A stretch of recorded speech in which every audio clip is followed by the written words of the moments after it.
කොනිචිවා අද දවසේ ඔන්න අපි කියලා දෙන්න යන්නේ අලුත් පස යෙදුම් වගයක්. හරිද? එතකොට දැන් ඔයාලා ජපාන් භාෂාවේ මුලදිම ඉගෙන ගන්න ඕන පසු යෙදුම් විශේෂයක් තමයි මේ බෝඩ් එකේ වාට පේන්නේ. හරි බලන්න මුලින්ම කියවන්න පුළුවන්ද කියලා. හරි. මෙතන සමහර ළමයි අහනවා මේක දැක්කම මේ මොකක්ද මේ තියෙන්නේ සෙන්ස කියලා. හරිද? මේ තියෙන්නේ බ්ලැන්ක් කියන එක. අපි කියනවා මේකට නනි නනි. හරි. අපි දන්නේ නැහැ මෙතන තියෙන්නේ මොකද්ද කියලා. මේක කියන්නේ බ්ලැන්ක් හිස්තන කියන අදහස තමයි තියෙන්නේ. හරි. මෙතනට අපිට noun එකක් දාන්න පුළුවන්. noun එකක් දාන්න පුළුවන්. හරි. එතකොට පළවෙනි එක බලන්න පළවෙනි පසු යෙදුම මොකද්ද කියලා දීලා තියෙන්නේ sun කියන පසු යෙදුම. හරි මේක මම ඊට කලින් වීඩියෝ එකක කරලා තියෙනවා අපේ ෆස්ට් ලෙසන් එකේදීම මම කියලා දෙනවා. හරි එතකොට මේකේ බලන්න sun කියලා කියන්නේ මහත්මා මහත්මිය කියන අදහස. හරිද? sun කියන්නේ මොකද්ද? මහත්මා මහත්මිය කියන අදහස. එතකොට මේක අපි ගත්තාම සාමාන්‍යයෙන් මම සහ මගේ පවුලේ අය නොවන අයගේ නම පිටිපස්සට අපි පාවිච්චි කරනවා. අනිවාර්යයෙන්ම නමක් පිටිපස්සට තමයි මේ යෙදුම පාවිච්චි කරන්නේ sun කියන එක. හිතන්නකෝ මගේ යාළුවෙක් ඉන්නවා තාකේෂි කියලා. එහෙනම් මම මොකද පාවිච්චි කරන්න ඕනේ නම කියද්දි තාකේෂි sun කියලා. ඒ කියන්නේ අපි මේක සාමාන්‍යයෙන් යොදන්නේ පුද්ගලයාට ඒ අදාළ පුද්ගලයාට ගෞරව කිරීම සඳහා. හරිද? ගෞරව කිරීම සඳහා අපි පාවිච්චි කරන පසුබිමක් මොකද්ද? sun කියන එක. හරි. එතකොට ඕනෑම පුද්ගලයෙකුගේ කියන්නේ ආගේ පවුලේ සහ ඔයා හැරෙනකොට අනිත් අයගේ නම් පිටිපස්සට මෙන්න මේ sun කියන යෙදුම පාවිච්චි කරන්න පුළුවන්. දැන් හිතන්නකෝ සචිනි කියලා කෙනෙක් ඉන්නවා. එහෙනම් එයාගේ නමට පිටිපස්සට අපිට දාන්න පුළුවන් සචිනි sun කියලා. ඔයා දන්නවා ජපාන් භාෂාවේ ස්ත්‍රී පුරුෂ කියලා ලිංග ભેදයක් දක්වන්නේ නැහැ. එහෙනම් මහත්මා කියන්නත් sun දානවා, මහත්මිය කියන්නත් sun පාවිච්චි කරනවා. හරි? එතකොට ගැහැණු පිරිමි කියලා ભેදයකින් තොරව අපි නමක් පිටිපස්සට මොකද එකතු කරන්නේ? sun කියන එක පාවිච්චි කරන්න පුළුවන්. හරි. ඊළඟ එක දෙක අපි බලමු දෙවැනි එකේ තියෙන්නේ මොකද්ද කියලා. හරි. එතන තියෙනවා නනි සම අපි මේක ප්‍රොනවුන්ස් කරන්නේ සම කියලා. සම කියන එක පාවිච්චි කරන්නේ මහත්මා මහත්මිය කියන අදහසටම තමයි. නමුත් මේ සමා කියන එක sun වලට වඩා polite form එක. ඒ කියන්නේ මොකද? ගෞරවාන්විත ස්වරූපේ.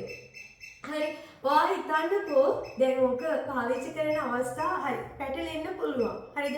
එහෙම පැටලීමක් නෑ. අපිට කියන්න පුළුවන් මේ සමා කියන එක පාවිච්චි කරන්නේ සාමාන්‍යයෙන් උසස්ම පුද්ගලයන් සඳහා. හිතන්නකෝ ඔයාගේ ආයතනයක් තියෙනවා කියලා. හරි. ඒ ආයතනයේ ඉන්න අපි කියනවා බොස්. හරි බොස් එතකොට නැත්නම් ලොක්කා කියන්නේ එයාගේ නම අපි ගත්තොත් එහෙම ඒ නමට පිටිපස්සෙන් අපිට පාවිච්චි කරන්න පුළුවන් සමා කියන පසු යෙදුම පාවිච්චි කරන්න පුළුවන්. නමට පස්සෙන් සම කියන එක පාවිච්චි කරන්න පුළුවන්.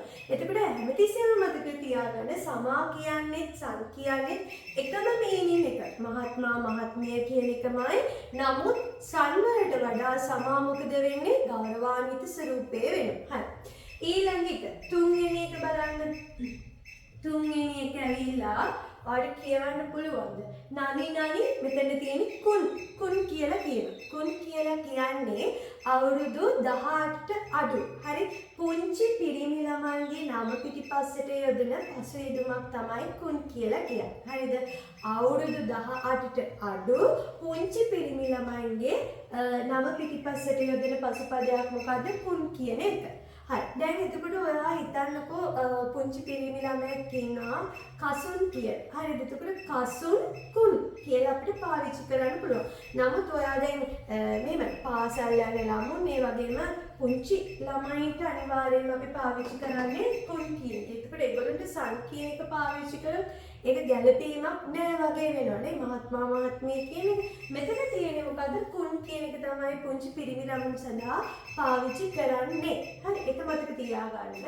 ඊළඟ එක හතරවෙනි එක තමයි chan. අපි මේක ප්‍රොනවුන්ස් කරනවා චන් කියලා ප්‍රනවුන්ස් කරනවා. ඒ කියන්නේ මොකද්ද? අවුරුදු 18ට අඩු පුංචි ගැහැණු ළමුන් සඳහා යොදන පසුපදයක් තමයි මේක. හරි, එතකොට චන් කියන්නේ. එතකොට දැන් ඔයා බලන්න ඇති සංසමාවලට නම් ලිංග ભેදයකින් තොරව යෙදුනා.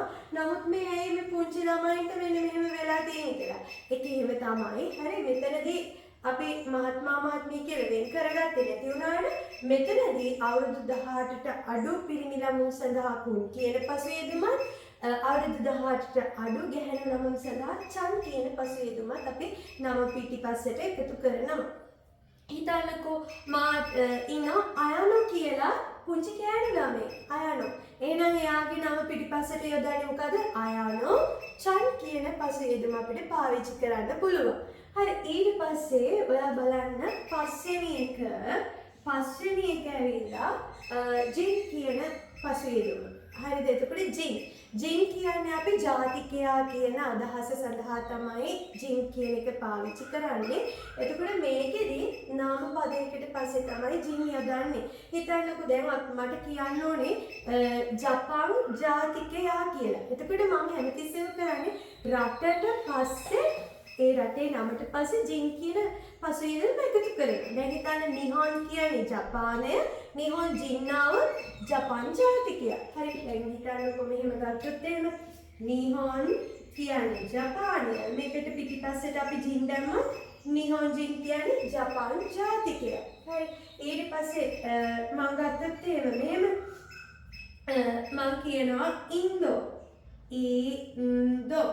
කියන්නේ ඉන්දියාව.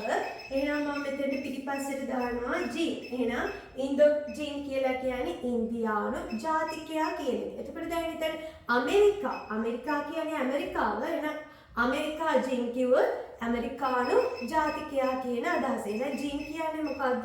ජාතිකයා කියන අදහස තමයි එතන තියෙන්නේ. හරි, එතකොට ඊට අමතරව අපිට තව පසුබිමක් ගැන කතා කරන්න පුළුවන්. ඒක තමයි ගෝ කියන පසුබිම. ගෝ කියලා කියන එක අපි පාවිච්චි කරනවා භාෂාවන් සඳහා. භාෂාව කියන අදහසට.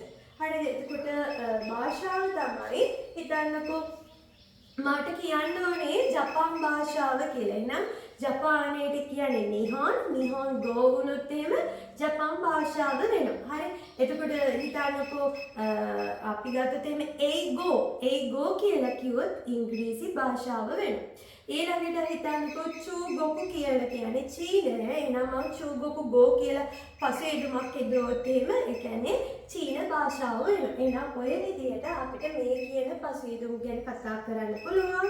එතකොට දැන් මම කතා කරා පසුබිම් 6ක් ගැන. මොනවාද? පළවෙනි එක සන්, සමා, කුන්, චන්, ජින්, ගෝ කියන පසුබිම් 6 පිළිබඳව මම හිතනවා ඔයාලට පුංචි හරි දැනුමක් මේ ලැබෙන්න ඇති කියලා. ඉතින් ඒක අනිවාර්යයෙන්ම ඔයා මතක තියාගන්න මේ කියන දේවල් මෙන්න මේ තැන්වලට යෙදෙනවා කියන එක ඔයාට කාට හරිම ජින් සහ ගෝ කියන එකෙන් අපිට භාෂාවන් වල ලිස්ට් එකකුත් එතකොට මොනවාද ජාතිකයන්ගේ ලිස්ට් එකකුත් අවශ්‍ය නම් අපිට කමෙන්ට් එකක් දාන්න. ඒ කමෙන්ට් එකක් දාන හැම කෙනෙක්ටම අපි ඔයාලට එවනවා PDF එකක් ඒ නෝට් එකත් එක්ක. හරි, එහෙනම් අපේ YouTube channel එකට අනිවාර්යෙන් කමෙන්ට් කරන්න.